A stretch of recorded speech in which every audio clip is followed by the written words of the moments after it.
there, welcome to Aussie Kicks. On today's show, well, we're wrapping up the TD4 Super Avante by Tamiya, and it's going to be a little bit different, and yeah, it's not all going to be yay. This is about the 5th time I've filmed this, and I'm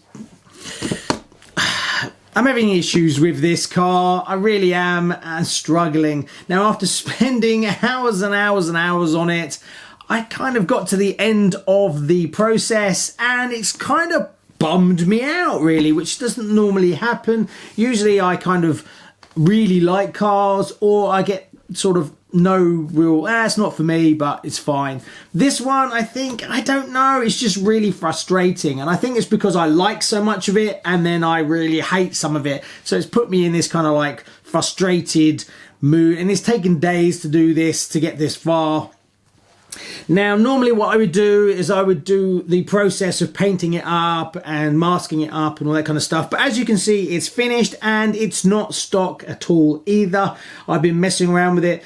Now, after building the chassis, big thumbs up, love the chassis, really do. I think it's a great bit of engineering design, and I still haven't even driven it because it's been raining so much as well, which has obviously peed me off a bit.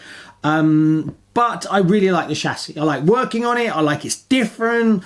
The quality, the fit and finish is all there. Really like it. Then I move on to the body and I just can't get past it.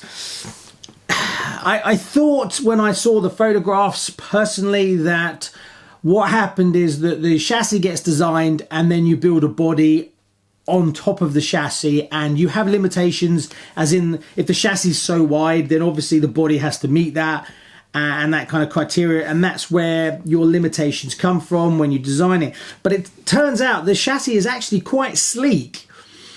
So I just found it frustrating that the body is very rounded and it's very bulbous and it's heavy, and it just makes the car look dumpy. The canopy is really rounded, like a goldfishy bowl at the top, instead of sleek and sexy like what we see on a lot of very popular vintage kits. So I was really disappointed with it, and I was like, right, okay, I'm not going to just do it stock.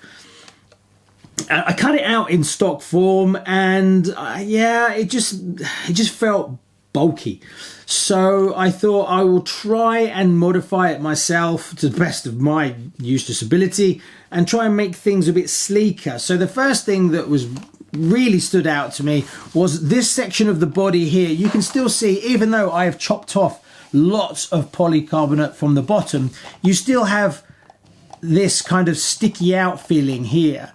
Now that is much more exaggerated on the full kit, and I've actually removed big sections of polycarbonate from the bottom because it's too bulbous at the front, it's too rounded.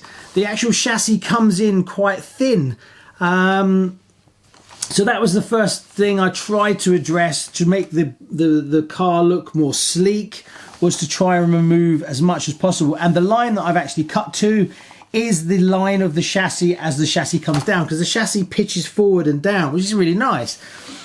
To try and lighten up this big body, I think once I put the yellow chassis on it, I think that will add another layer, because you'll see the yellow underneath, which I think would be really good, and it will show off the yellow chassis when it comes out, if I can get one, but that's another story. We won't really go into that.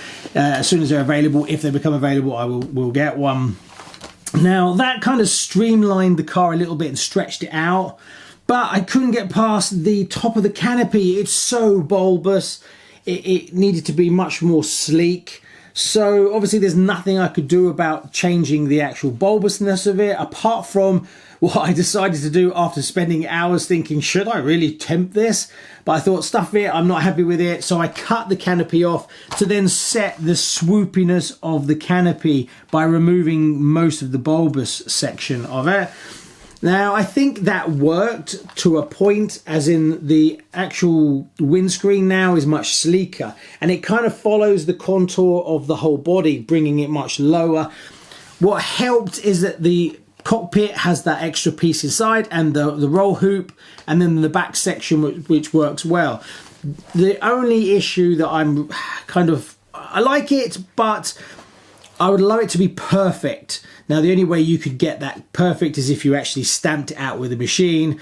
Now, I've tried to file it to get it to be uniform because you've got so many curves and so many angles. To get that line perfect all the way around is tricky when you're doing it by hand. I think I've got away with it, but it's not as arrow perfect as I'd like it.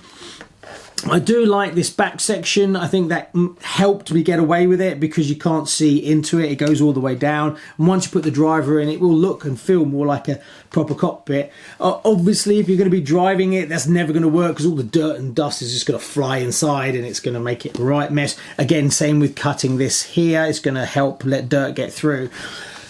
But I think it did improve the look of it. It did sleek it out a little bit. Obviously, the wheels are different. Now, I have no idea who makes the decisions on what colour wheels to put in, but they are from a completely different kit, and they're the wrong colour. They completely don't work at all.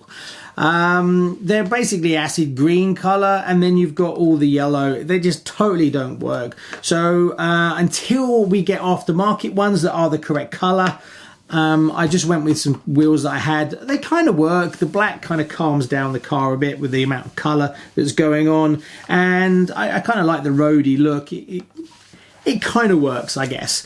As for the spoiler, well, I went with the standard sort of cutout. I did think about maybe changing the spoiler to something completely different, but it kind of works. One thing I did do that I was really happy with is I did it blue on one side and I did it yellow on the other. And then I actually put the Super Avante sticker up here instead of on the side because obviously I've lost all that space where it goes.